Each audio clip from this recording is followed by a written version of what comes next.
దేశం మొత్తం ఎక్కడ విన్నా పూరీ జగన్నాథ్ టెంపుల్ గురించి మాత్రమే మాట్లాడుతున్నారు.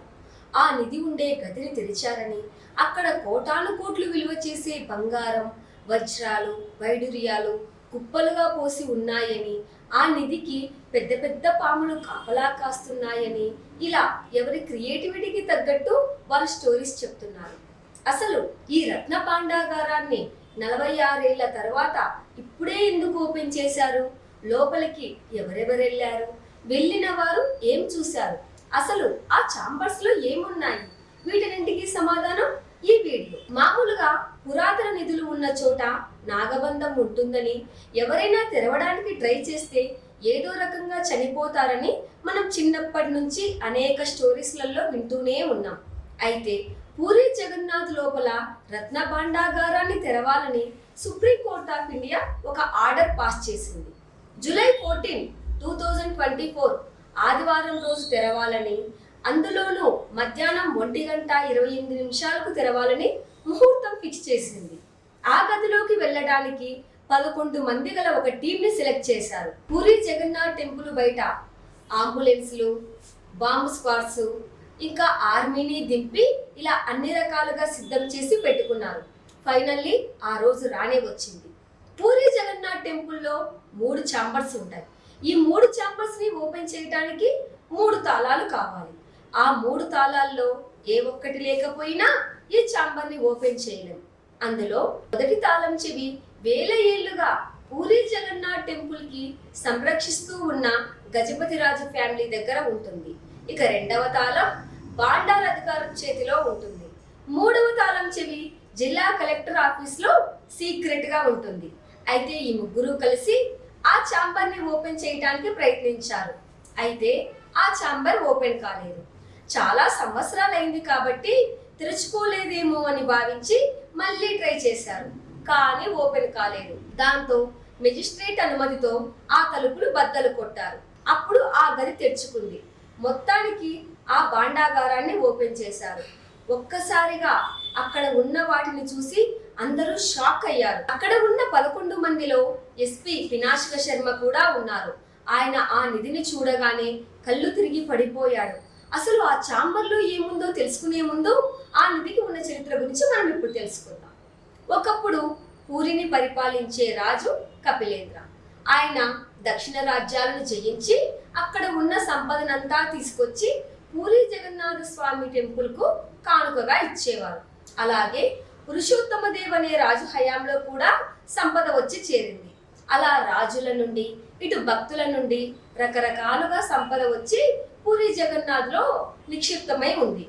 మన దేశానికి స్వాతంత్రం రాకముందు 1905లో పూరీ జగన్నాథ్ రత్న భాండాగారాన్ని బ్రిటిష్ అధికారులు ఓపెన్ చేశారు. కానీ ఎప్పుడూ ఎలాంటి రికార్డ్స్ మెయింటైన్ చేయలేదు. అసలు అక్కడ ఎంత సంపద ఉంది అనే క్యాలిక్యులేషన్ కూడా చేయలేదు.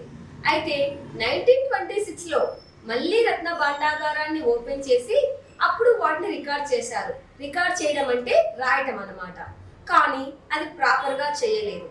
ఓపెన్ చేశారు జస్ట్ అంతే. అప్పుడు వాటిని రికార్డ్ చేశారు. రికార్డ్ చేయడం అంటే రాయటం అన్నమాట. కానీ అది ప్రాపర్గా చేయలేదు. ఒరిస్సా గవర్నర్ భగవత్ దయాళ్ శర్మ ఈ రత్న భాండాగారాన్ని ఓపెన్ చేశారు. కొంతమందిని పెట్టి అక్కడ సంపద ఎంత ఉందో లెక్కించమని చెప్పారు. రోజులు, వారాలు, నెలలు కూడా గడిచిపోయాయి. అప్పటికి 2 నెలల 10 రోజులు అనగా 70 రోజులు అయ్యాయి. అప్పటికి వాళ్ళకి అర్థమైంది ఏంటంటే ఈ నిధిని లెక్క కట్టడం చాలా కష్టమని. ఇక చేసేది ఏమీ లేక లెక్క కట్టడం ఆపేసి ఆ భాండాగారాన్ని మూసివేశారు. అప్పట్లో ఈ నిధి విలువ కొన్ని వందల కోట్లు ఉంటుంది. అయితే ఇంటర్నేషనల్ మార్కెట్లో దీని యాంటిక్ విలువ 1,00,000 కోట్లకు పైనే ఉంటుందట. అంతకు మించి ఉన్నా ఆశ్చర్యపడాల్సిన అవసరం లేదు.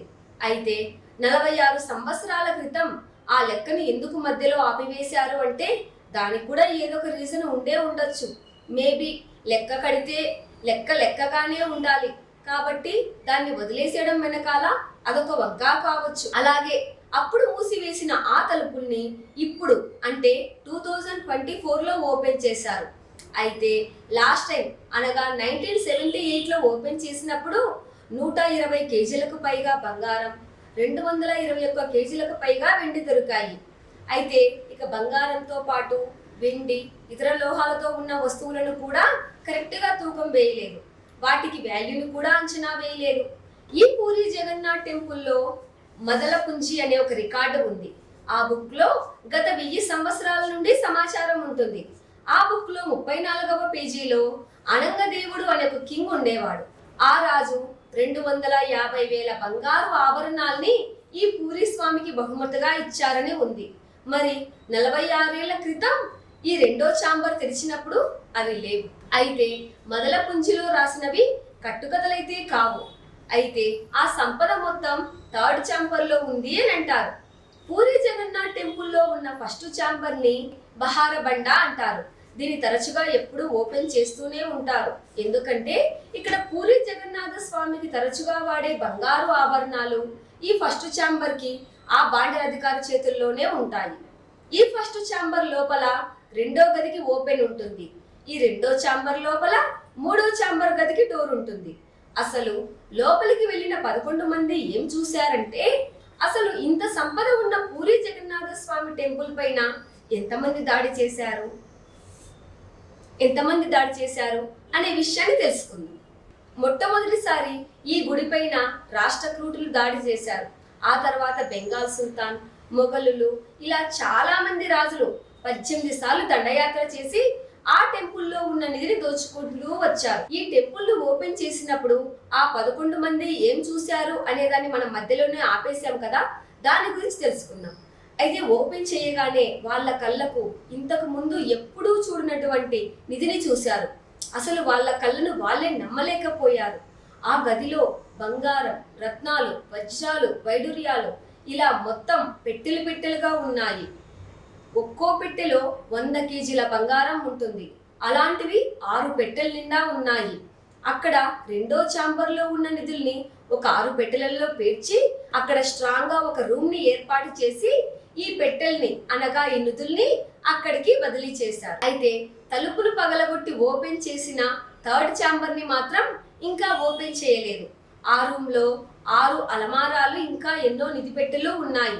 అక్కడ కూడా చాలా బంగారం ఉంది. అక్కడ ఉన్న నిధులు అన్నింటినీ షిఫ్ట్ చేసి అక్కడ ఉన్న టెంపరీగా నిర్మించిన ఒక రూమ్ కి షిఫ్ట్ చేశారు. ఇప్పటి వరకు అంతా బాగానే ఉంది, కానీ ఇప్పుడే అసలైన ట్విస్ట్. ఇప్పుడు ఆర్కియాలజీ డిపార్ట్మెంట్ వారు అక్కడ ఉన్న ఓల్డ్ రికార్డ్స్ అన్నింటినీ చెక్ చేసి ఆ ఛాంబర్ లో ఒక స్వరంగ మార్గం ఉందని, ఆ స్వరంగ మార్గం ద్వారా ఎన్నో సీక్రెట్స్ రూమ్లు ఉన్నాయని, అక్కడ ఇప్పటి వరకు చూసిన దానికన్నా ఎన్నో రకాల ఆభరణాలు ఉన్నాయని చాలా బలంగా చెబుతున్నారు. అక్కడ మహాలక్ష్మి అమ్మవారి వడ్డానాలు, కిరీటాలు, దేవతల బంగారు విగ్రహాలు ఇలా చాలా రకాలు ఉన్నాయని, వాటి దగ్గరికి వెళ్ళడం చాలా కష్టమని వాళ్ళు చెప్తున్నారు. అయితే రికార్డ్స్ ప్రకారం ఇంకో 7 సీక్రెట్ ఛాంబర్స్ కూడా ఉన్నాయని ఆ రికార్డులో ఉంది. కాకపోతే 1964లో 2 సబ్ ఛాంబర్స్ ని కనుక్కున్నారు. అప్పటి వరకు ఈ 2 తప్ప ఇంకేం లేవని అనుకున్నారు. మళ్ళీ కొన్నేళ్లకు అనగా 1972లో అందులోనే 3వ సబ్ ఛాంబర్ కూడా ఉందని కనుక్కున్నారు. మిగిలిన 4 సబ్ ఛాంబర్స్ ఎక్కడ ఉన్నాయి అనేవి ఇంకా ఎవ్వరికీ తెలియదు. అలాగే రీసెంట్ గా పూరిలో ఒక సొరంగాన్ని కూడా కనుక్కున్నారు. ఆ సొరంగం దగ్గరికి ఎవరిని అలో చేయటం లేదు. పైగా అక్కడ పూజలు కూడా చేస్తున్నారు. ఆ సొరంగం ద్వారా వెళ్తే ఇంకా వేరే నిధులు ఉండే ప్రదేశాలు కూడా ఉండొచ్చని అంటున్నారు. పూరి జగన్నాథ్ టెంపుల్లో పాతాళేశ్వర అనే ఒక గుడి ఉంది. అక్కడి నుండి 72 అడుగులు కిందికి వెళ్తే అక్కడ పాతాళేశ్వరుడు స్వయంభుగా వెలిసి ఉన్నాడు. అయితే పూరి టెంపుల్లో 2 సొరంగాలు ఉంటాయి. అందులో ఒకటి ఈ పాతాళేశ్వర గుడిలోంచి ఉంది. ఇది డైరెక్ట్ గా రత్న భాండాగారం వైపు వరకు ఉంది. అయితే ఆ గదిని పెద్ద పెద్ద గ్రానైట్ రాళ్లతో మూసివేశారు. పైగా ఈ పాతాళేశ్వరుని కుబేరలింగం అని కూడా అంటారు. వాస్తవానికి మనకు పూరిలో కనిపించింది చాలా తక్కువ నిధి మాత్రమే. అంతులేని సంపద ఇంకా చాలా ఉంది. అది కనుక్కోవటం కూడా చాలా కష్టం. 1000 సంవత్సరాలుగా ఈ పూరి జగన్నాథ స్వామి టెంపుల్లో మొఘలాయులు, బ్రిటిష్ వారు, నియంతలు ఇక చాలా మంది రాజులు ఈ నిధిని దోచుకున్నారు. మన దేశాన్ని ఎంతమంది ఎన్ని రకాలుగా కొల్లగొట్టినా ఇంకా మన దేశంలో ఇంత సంపద ఉంది అంటే ఆ కాలంలో మన వైభోగం ఎలా ఉండేదో మనకు అర్థమవుతుంది. అంతెందుకు, శ్రీకృష్ణదేవరాయల కాలంలో వజ్రాలు, వైడూర్యాలు, బంగారు ఆభరణాలు వీధులలో కుప్పలుగా పోసి అమ్మేవారట అని మనం చరిత్రలో తెలుసుకున్నాం. ఇంకా కోహినూర్ డైమండ్ విలువ ఎంతనో ఇప్పటికీ ఎవరు విలువ కట్టలేకపోతున్నారు. అయినా కూడా మన దేశం ఇప్పుడు ప్రపంచం ముందు అభివృద్ధి చెందుతూ ఉన్న పేద దేశంగా ఉండిపోయాం. దీనికి సగం కారణం బయటి వాళ్ళు వచ్చి మనల్ని దోచుకోవటమే. కాబట్టి మనం మన దేశ పూర్వ వైభవాన్ని తిరిగి తెచ్చుకునే విధంగా మనందరం ఎదిగి ప్రపంచానికి మన దేశం యొక్క గొప్పదనాన్ని చాటి చెప్పాలి.